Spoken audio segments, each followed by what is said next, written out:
A double feature of Sing Sing and Kneecap proved to be an unexpectedly apt pairing, solely on the basis that I had no idea that both of them featured people playing themselves in semi-autobiographical stories until the credits rolled.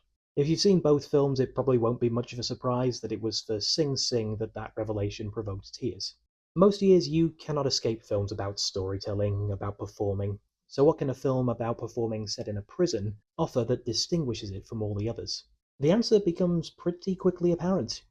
Set in the Sing Sing Correctional Facility in New York, following inmates participating in the Rehabilitation Through the Arts program, the bulk of Sing Sing's story focuses on the rehearsals for one of the first comedies that the troupe has put on in some time. Colman Domingo's John Whitfield, or Divine G, feels much more at home with dramas and tragedies.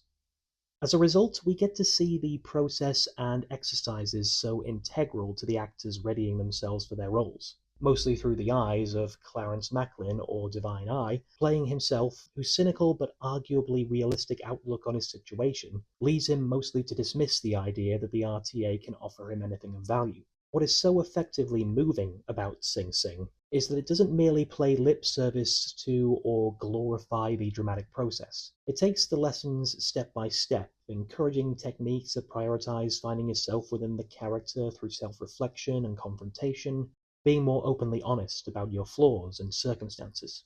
Reading that back, by the way, I became painfully conscious of the fact that it might read like I'm suggesting that the characters are all made to accept that their present circumstances are their fault, but this is not remotely the case.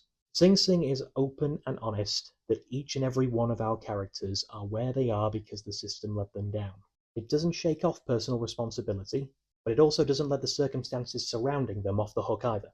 The personal confrontation afforded by the roles the RTA gives them proves vital because Divine G in particular is all too aware that the next step for victims of the system is to lose all sense of self, to be another unit on a checklist. The community that they start up for one another proves essential to reminding them of and bolstering their individuality so that when their nightmare really seems never ending, they hold on to what they know they can do when it ends.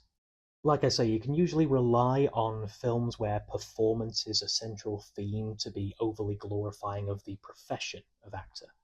What is distinguishing about Sing Sing is its dedication to using performing arts to celebrate the human being behind it, faults and all, which makes for a significantly more uplifting experience.